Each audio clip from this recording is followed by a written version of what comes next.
Trump hits transgender lovers with 7 perfect words. Do you agree with him? When President Donald Trump announced the transgender military ban, liberals went ape. It was the intolerant president's bias shining through. It was a big bad heterosexual white man stomping on the oppressed people who have chosen alternative lifestyles. It was further evidence that Donald Trump isn't fit to lead a nation with progressive values and that he's just making arbitrary rules simply because he's a bigot. Really, Trump's decision couldn't possibly have had any basis in fact or reality.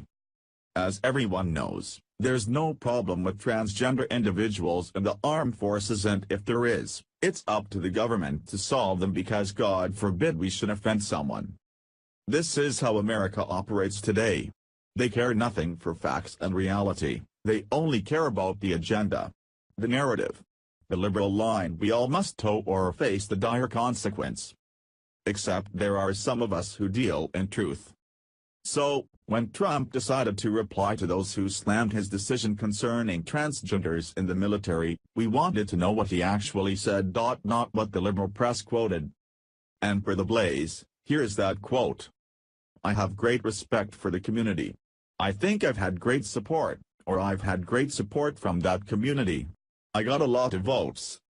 IT's been a very complicated issue for the military, IT's been a very confusing issue for the military, and I think I'm doing the military a great favor.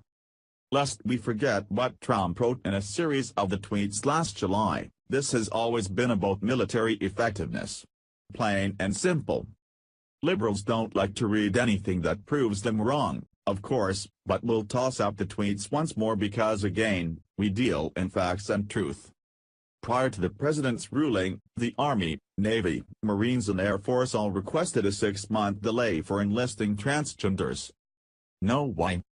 Because it wasn't working. It was causing far too many problems, all of which are undoubtedly the fault of intolerant military bosses, according to leftists, and that is the harsh bottom line. Our military is not about political correctness. It's about protecting a nation.